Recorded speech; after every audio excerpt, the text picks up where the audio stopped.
এর আগে ভিডিওতে দেখলাম যদি ভগ্নাংশ দেওয়া থাকে এবং তার পার্থক্য যদি সমান সমান হয়, যেমন এখানে আগে ভিডিওতে পার্থক্য আসছিল 1 করে, সবগুলো পার্থক্য 1 করে আসছিল, সেই ক্ষেত্রে যে ভগ্নাংশটির লব বড় সে ভগ্নাংশটি বড় ছিল। এখানে 7/8 এই ভগ্নাংশটি বড় ছিল তখন।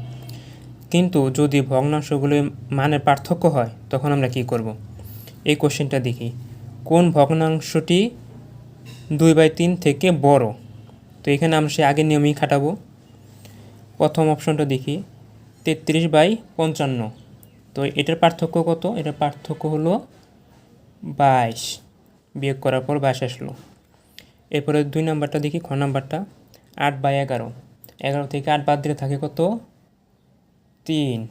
তারপর কত আছে? 3/5। 5 থেকে 3 বাদ দিলে থাকে কত? 2। 27 থেকে 13 বাদ দিলে থাকে কত? 14। তো এখানে কিন্তু পার্থক্যগুলো ভিন্ন ভিন্ন। তো এক্ষেত্রে আমরা কি করব?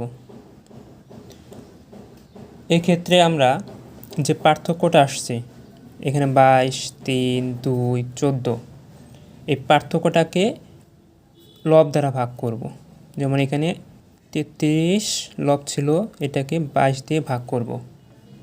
তো 22 দিয়ে ভাগ করলে 1.5 আসে। এখানে 8কে 3 দিয়ে ভাগ করব, 3 তিরিক্ষে 9, 3 দুগুণে 6, তাহলে কত আসবে? 2.6 এরকম আসবে। তারপর এখানে কত? 3/2, 2 দুগুণ যেহেতু 4, সেহেতু এখানেও 1.5 বা এর থেকে একটু বেশি বা কম আসবে এরকম। তারপর কত আছে? 13/14।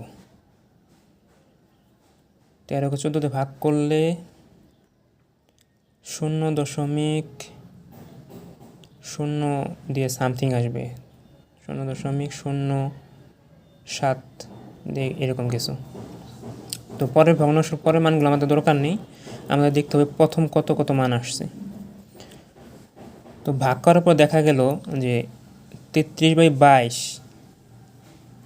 এটা মান আসছে 1.5, 8/3 এর 2.6, 3/2 দিলে 1.5 এবং 13/14 দিলে 0.07 এরকম মান আসছে। এই মানগুলোর মধ্যে সবচেয়ে বড় কোনটা?